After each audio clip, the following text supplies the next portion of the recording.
예레미야 13장 1절에서 7절의 설교 제목이 온전한 배띠.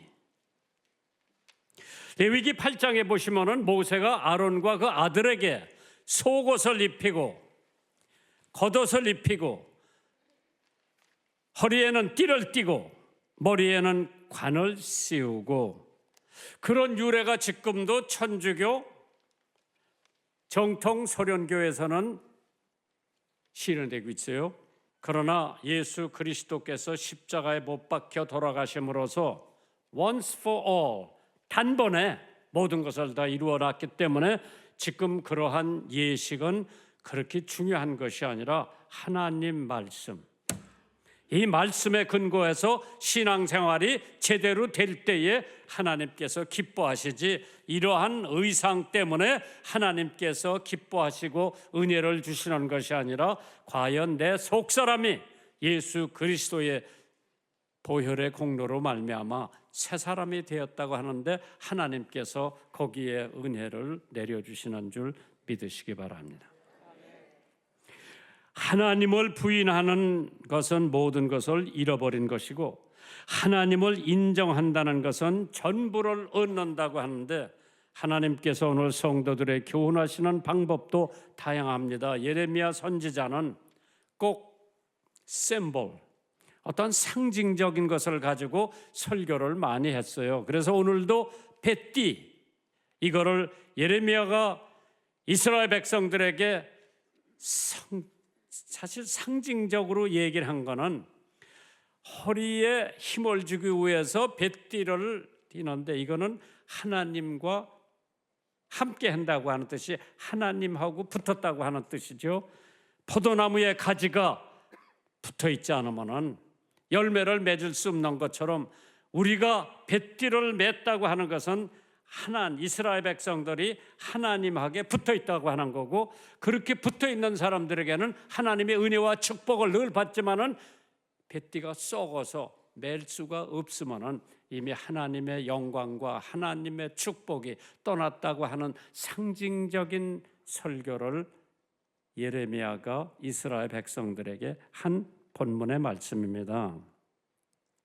그래서 오늘 본문 제사장들의 겉옷을 입은 다음에 뱃띠를 띄어서 구약의 선민 이스라엘의 극한 타락상과 그로 인해서 당할 심판을 적나라하게 하나님께서 예레미야 선지자를 통해서 말씀하시는 줄 믿으시기를 바랍니다. 그러면서 민수기 23장 21절에 이런 말씀이 기록되어 있죠.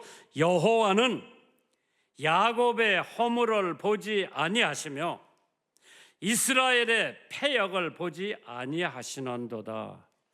이미 예수 그리스도 보혈의 공로로 예수 믿고 의롭다 한 사람은 하나님께서 야곱의 허물을 보시지 않는 것처럼 나의 허물을 보시지 않고 이스라엘의 패역을 보시지 아니하는 것처럼 내가 실패하고 내가 쓰러지고 내가 넘어질 때에도 하나님 그것을 보지 않는다고 했습니다. 그래서 오늘 이 뱃띠에 대해서 왜 예레미야가 상징적으로 설교를 했나? 그렇다면 온전한 뱃띠는 어떠한 삶의 의미가 있나? 첫째로 바로 하나님과 연합된 삶을 의미하는 거죠. 뱃띠를 맸다고 하는 것은 하나님과 연결됐다고 하는 얘기요. 이스라엘 백성들이 하나님과 연결이 돼 있으면은 축복의 민족이 되지만은 뱃띠가 썩어서 맬 수가 없다면 이미 하나님의 영광과 하나님의 긍휼이 이스라엘 백성에게서 떠났다고 하는 얘기입니다. 그렇기 때문에 마태복음 6장 33절에 너희는 먼저 그의 나라와 그의 의를 구하라. 그리하면 이 모든 것이 너에게 더하여 지리라. 요한복음 15장에 봐도요, 나는 포도나무요 너희는 가지니 저가 내 안에 내가 저 안에 있으면 이 사람은 과실을 많이 맺나니 나를 떠나서는 너희가 아무것도 할 수 없느니라. 오늘날 많은 사람들이, 예수 믿는 사람들이 그리스도, 하나님, 성령을 떠나서 자기가 큰 일을 한다고 생각을 하고 있는데 그건 착각이에요. 두 번째로 온전한 띠는 성별된 삶을 의미한다고 그랬어요.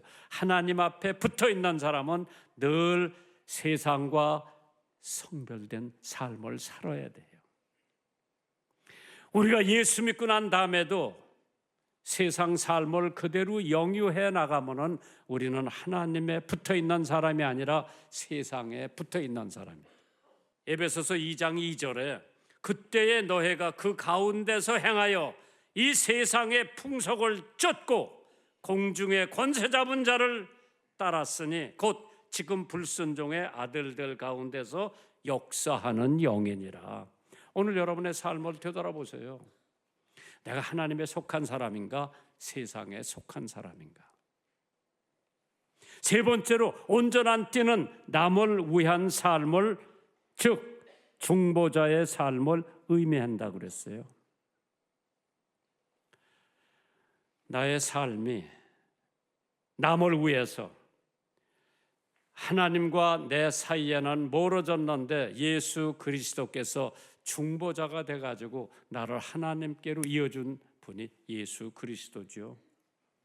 그래서 출애굽기 19장 5절에 세계가 다 내게 속하였나니 너희가 내 말을 잘 듣고 내 언약을 지키면 너는 열국 중에서 내 소유가 되겠고 너희가 세계에 대하여 제사장 나라가 된다. 대한민국이 전 세계를 위해서 제사장 나라가 된 것을 믿으시면 아멘 하시기 바랍니다. 사도행전 3장을 보면은요, 사실 그 중보자의 역할이 얼마나 중요한가 나오고 있습니다. 베드로와 요한이 9시쯤에, 9시 이스라엘 시계로 9시면은 오후 3시요. 오후 3시에 성전에 기도하러 갑니다. 새벽 기도하는 사람들이 있고 정오에 기도하는 사람들이 있고 오후 3시에 기도하는 사람들은 별로 없어요. 그런데 베드로와 요한이 오후 3시, 9시에 성전에 기도하러 갑니다. 그런데 그 성전 미문 앞에 안질뱅이 한 사람이 어떤 사람 등에 엎혀서 미문 앞에 와서 구걸을 하기 위해서 앉아 있습니다.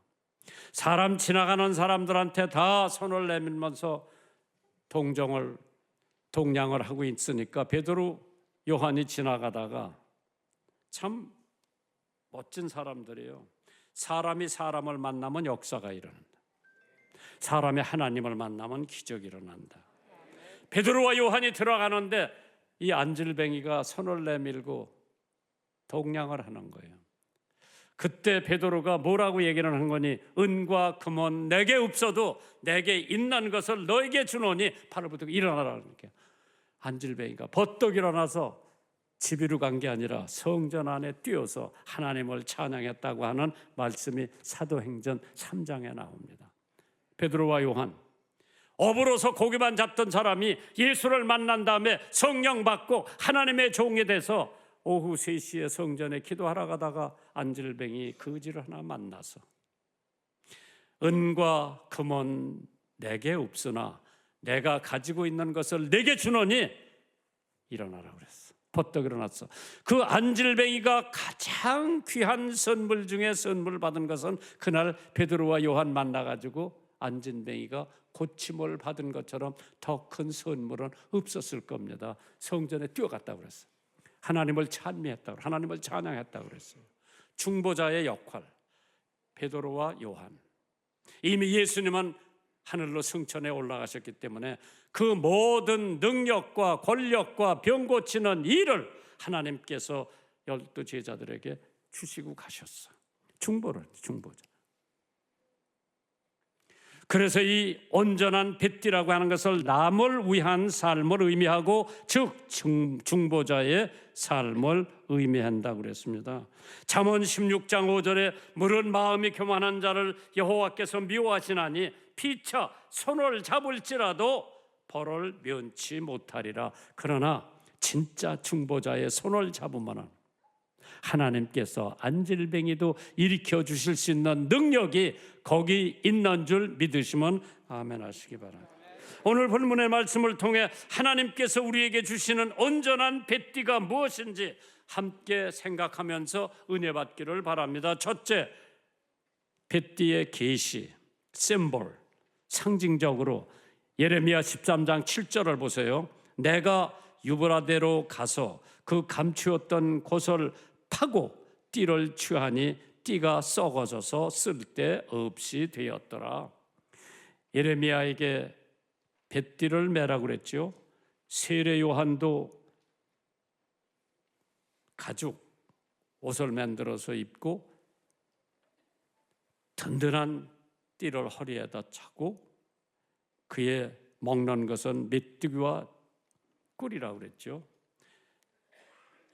세례 요한이 그러한 삶을 살면서 이스라엘 우상을 섬기는 이스라엘 백성들을 다시 하나님 앞으로 돌아오게 하느라고 엄청 노력을 했죠. 그래서 예레미야의 뱃띠를 생각하는 것은 회개를 상징하는 거죠. 이미 띠가 썩었어. 쓸 수가 없었어요. 두 번째로 강가 바위에 감추라고 그랬습니다.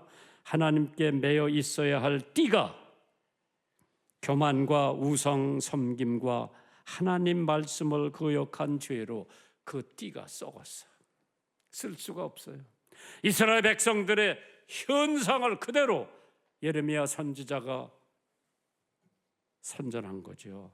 썩었어. 쓸 데가 없어. 이스라엘 백성 다 썩어서 하나님이 쓸모없는 백성이 됐기 때문에 그 쓸데없는 썩은 띠가 되었기 때문에 유대 백성은 하나님에게 매여 있는 허리띠와 같은데 교만과 우상 숭배와 말씀을 거역함으로 하나님한테서 멀리 떨어졌어. 통일이 되기 전 서독 총리였던 빌리 브란트라는 총리가 있었죠. 돌연히 폴란드를 방문했습니다. 그는 나치 희생된 유태인들을 기리기 위한 우령탑을 찾아갔습니다. 비 오는 날 땅바닥이 젖어 있었습니다. 빌리 브란트는 무릎을 꿇고 오랜 시간 고개를 숙여 기도를 합니다. 히틀러와 나치에 의해서 오랜 시간 핍박을 받았던 유럽의 여러 나라들은 이 사건을 계기로 독일이라고 하는 나라에 조금씩 마음문을 열고 화해를 받아들였습니다. 그 당시 빌리 브란트의 사죄를 보도한 신문 기자들은 다음과 같은 헤드라인 머리 기사를 다뤘습니다. 한 사람이 무릎을 꿇었다. 그리고 독일은 다시 일어설 수가 있게 되었다. 참 하나님께서 한 사람의 잘못이 미치는 파급 효과만큼 한 사람의 용기와 회개에 미치는 파급 효과도 크다고 했습니다. 그래서 로마서 5장 19절에 한 사람이 순종하지 아니함으로 아담이죠. 많은 사람이 죄인이 된 것 같이 한 사람이 순종함으로 한 사람이 예수가 순종함으로 많은 사람이 의인이 되리라.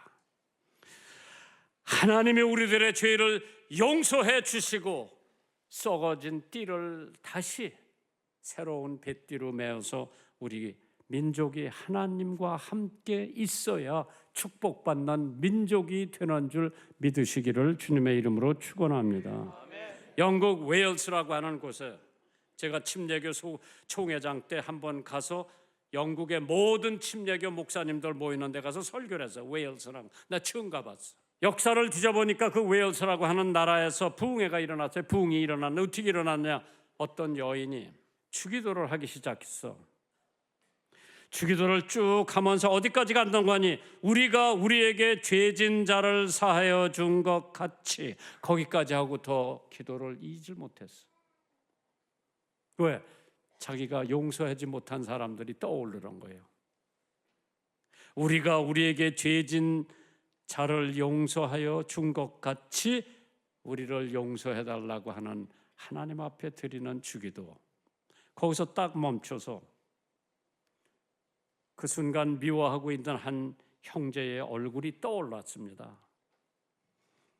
그 부인은 기도를 중단하고 밖으로 나가서 오랫동안 찾아보지 않았던 그 형제를 찾았습니다. 그리고 그 자신의 잘못에 대해 용서를 받았습니다. 그 청년이 로버트 에번스라고 하는 청년. 그 청년이 그 여자를 용서해주고 난 다음에 몇 사람이 모여서 열심히 기도한 결과 웨일스의 부흥이 일어났어요. 영국, 도박, 거지 우글거리는데 로버트 에번스라고 하는 청년이 별로 배운 것도 없어 열심히 기도해서 웨일스에 대해 부흥이 일어났고 그 부흥의 영향으로 1907년 평양에서 큰 부흥이 일어난 것도 역시 회개하고 용서함으로 일어났다고 하는 것을 우리는 너무나 잘 알고 있습니다. 마가복음 1장 15절에 가라사대 때가 찼고 하나님 나라가 가까웠으니 회개하고 복음을 믿으라 하시더라. 남강 이승은 선생님 독립운동을 하시다가 순사지 그때는 지금은 경찰이고 체포되어서 취조를 하던 검사가 독립운동을 지시한 윗선이 누구냐고 그랬어. 윗사람, 높은 사람이 누구냐고 물어봤습니다. 이승훈 선생님이 크게 웃으시면서 이렇게 말합니다. 시킨 사람 이름이 궁금하십니까? 하나님이 시키신 일에 어떻게 사람 이름을 댈 수가 있습니까? 하면서 껄껄 웃었습니다. 또한 민족의 스승인 도산 안창호 선생님은 다음과 같은 기도를 올렸다고 그러죠. 주님, 저는 죄인입니다. 나라가 어렵다 말할 뿐 나라를 위해 일할 생각은 하지를 않은 죄인입니다. 후손은 조상을 원망하고 학생은 스승을 원망하는 것이 민족이 잘못된 원인이라고 지금껏 생각했습니다.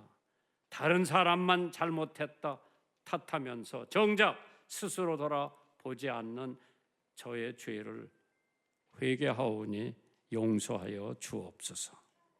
나라를 위해 내가 먼저 회개하고 기도하면서 내 자신이 잘 되기를 바라는 이기적인 마음이 아니라 예수님은 이 나라 이 민족 아니 세계 민족을 위해서 자기 피를 다 쏟으셨는데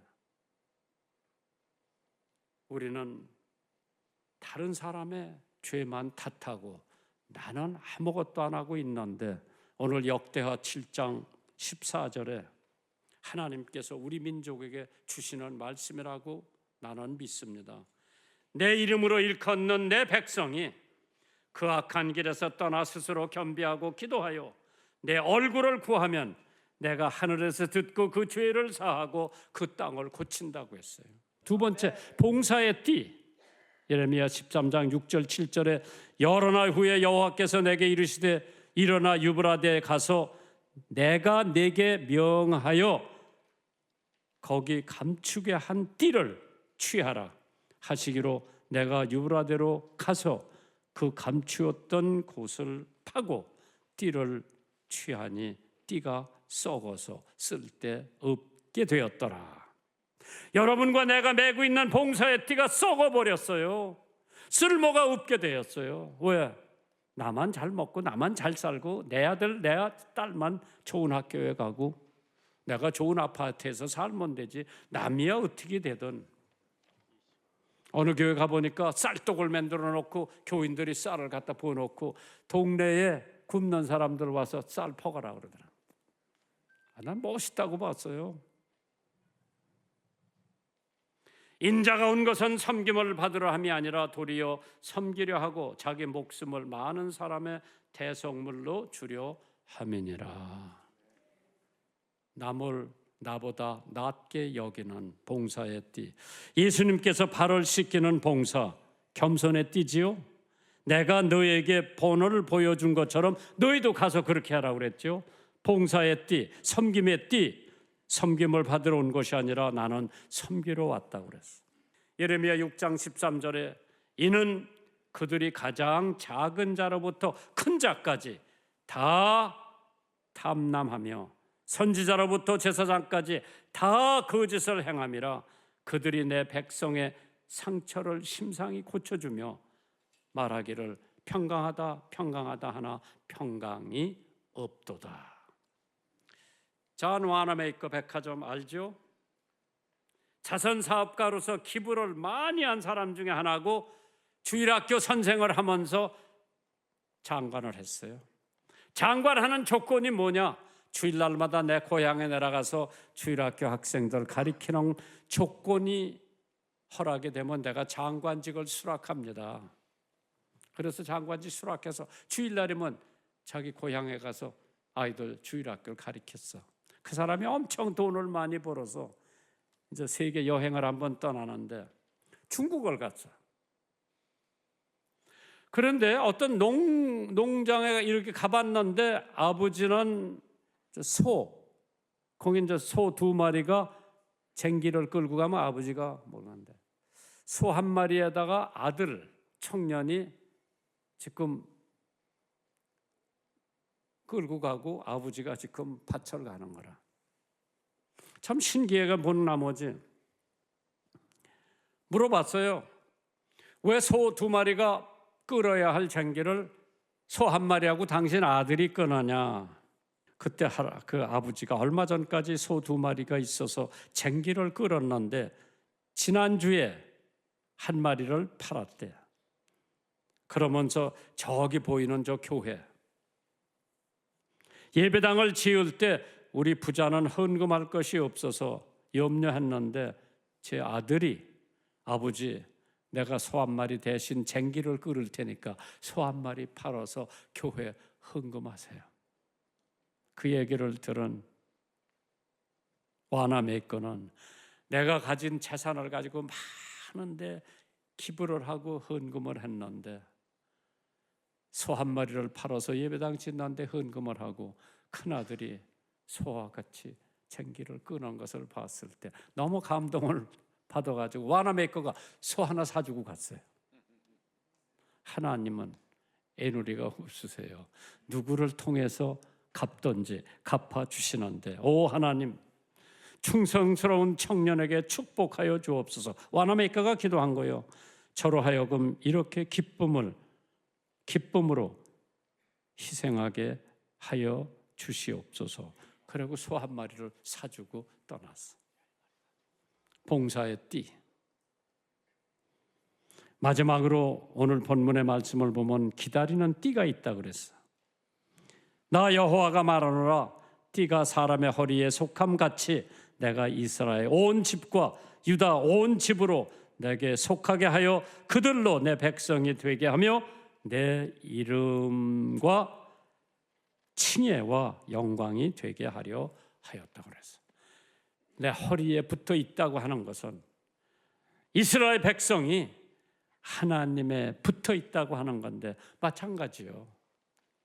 우리가 하나님한테 붙어 있다면 하나님께서 말할 수 없는 축복을 내려주신다고 했죠.